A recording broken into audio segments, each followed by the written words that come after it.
Hola, ¿qué tal? Mi nombre es Maricielo de Los Ángeles Izquierdo Luna, de la carrera Tecnología Médica en Laboratorio Clínico y Anatomía Patológica. Ahora me ha tocado explicar un poco de las fases de la mitosis. Empezamos por la interfase. La interfase se encarga de duplicar cada uno de los elementos de la célula para así poder dividirlos en dos. Luego vamos a la profase.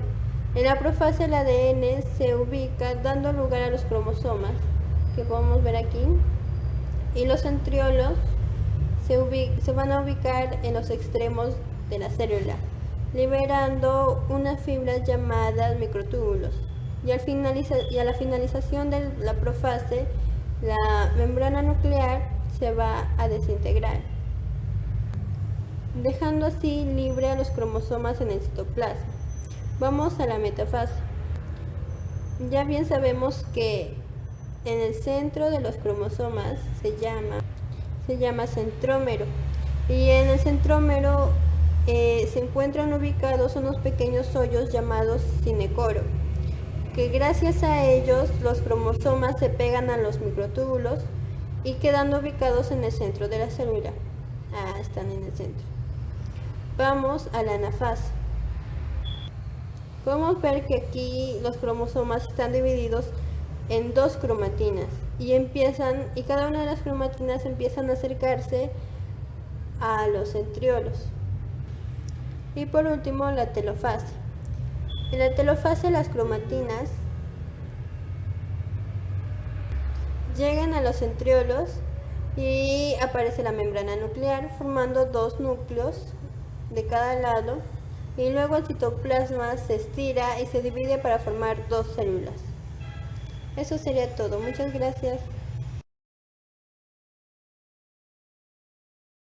Buenas tardes, mi nombre es María Alejandra Jaime Gallardo. El día de hoy me ha tocado realizar la ovogénesis. En este caso, esta imagen yo lo he dibujado y lo he pintado con crayolas para así poder diferenciar cada estadio de la ovogénesis. Tenemos a la ovogonia, de ahí al ovocito primario, de ahí al ovocito secundario, el cuerpo polar, finalmente el óvulo y los cuerpos polares que salen al final de la meiosis.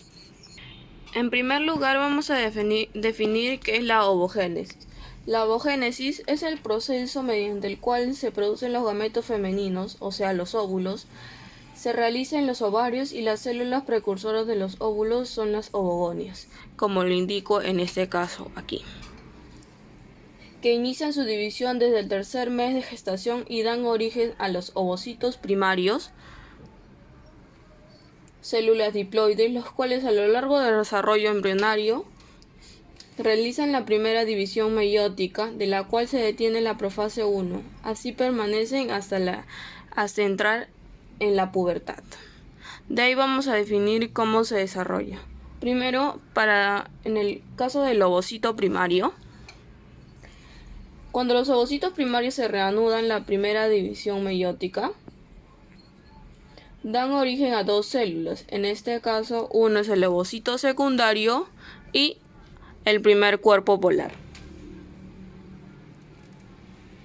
las cuales inician la segunda división meiótica, que se detiene en la fase 2 antes de que el ovocito secundario sea liberado por el ovario hasta las trompas de falopio, y a esto se le conoce como ovulación. El ovocito secundario. Si el ovocito secundario es fecundado por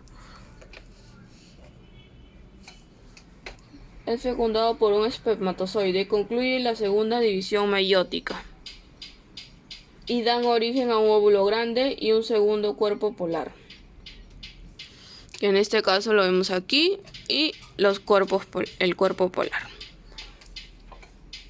El primer cuerpo polar también realiza la segunda división meiótica y se divide dando origen a dos cuerpos polares. Junto con el segundo cuerpo polar son eliminados, quedando solo el óvulo.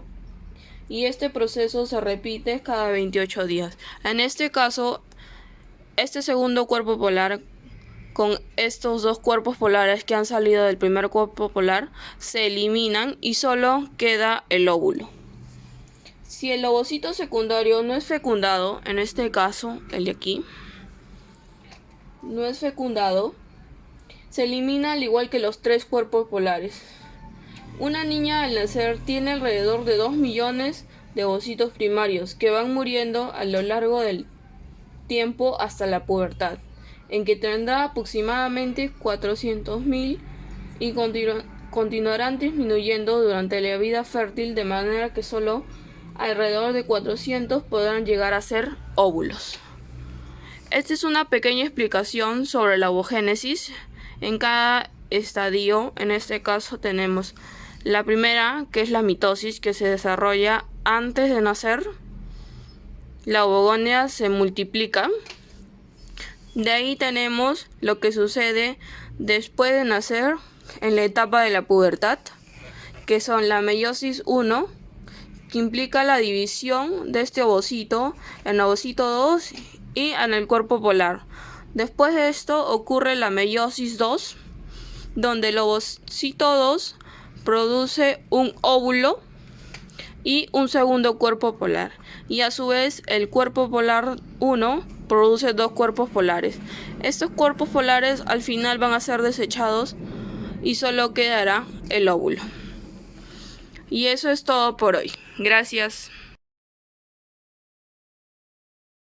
Hola, ¿qué tal? Mi nombre es Brendy Liliana Irarica Bautista y en esta oportunidad me tocaba presentar lo que son las fases de la meiosis 1 y la meiosis 2. En esta oportunidad tenemos lo que es la célula sexual masculina, o también llamado gameto, ¿no? Sinónimo de la célula sexual. Como veremos, normalmente cada célula en el cuerpo humano tiene 23 pares de cromosomas, ¿no? De las cuales sería un equivalente a 46 cromosomas, de las cuales proviene de la madre. La mitad proviene de la madre y la otra mitad proviene del padre. Bueno, listo. Entrando lo que es a la meiosis. La meiosis es un proceso de división celular a través del cual, a partir de una célula diploide, se producen 4 células haploides.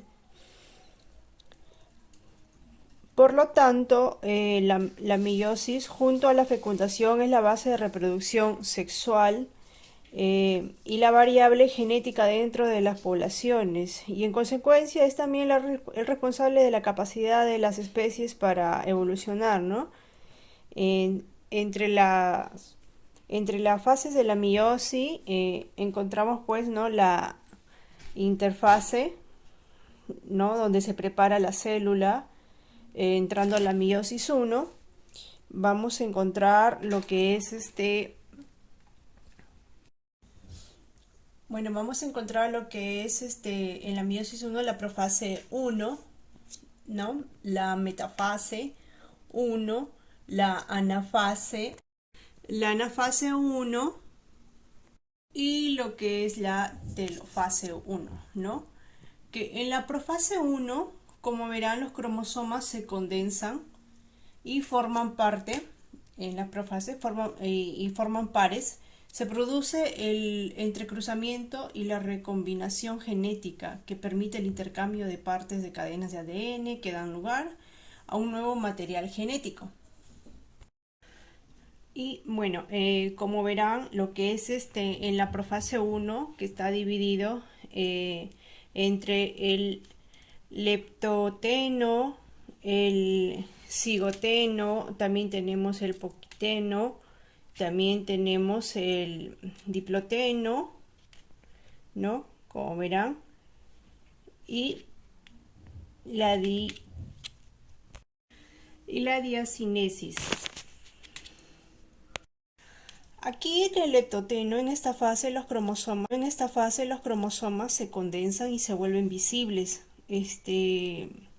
Recordándonos que antes en la interfase el ADN se encuentra lo que es en forma de cromatina, y no es hasta ese momento que se condensa y forman los cromosomas. De ahí tenemos lo que es el cigoteno, ¿no? Que en esta fase los cromosomas homólogos se aparean en la parte de acá, es decir, se juntan. Partimos de 2 copias de cada cromosoma,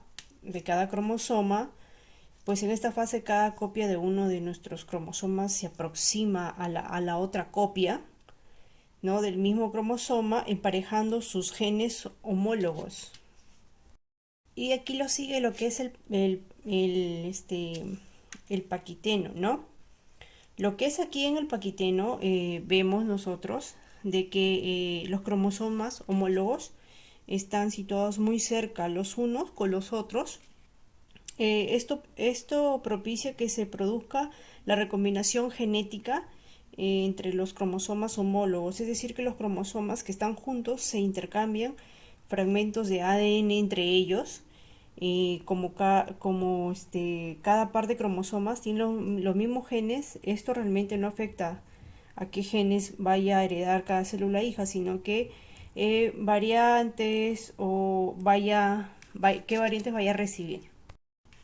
Y aquí pasamos lo que es el diploteno, ¿no? En esta subfase de la profase 1, los cromosomas homólogos que ya se han intercambiado información genética, bueno, se separan en esta fase. Vemos que los lugares en los que se ha producido la recombinación genética presentan una estructura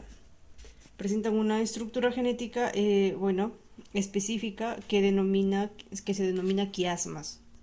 Y por último, lo que es en la diacinesis, aquí esta es la última subfase de la profase 1. En ella el núcleo desaparece y los cromosomas quedan en el citoplasma celular.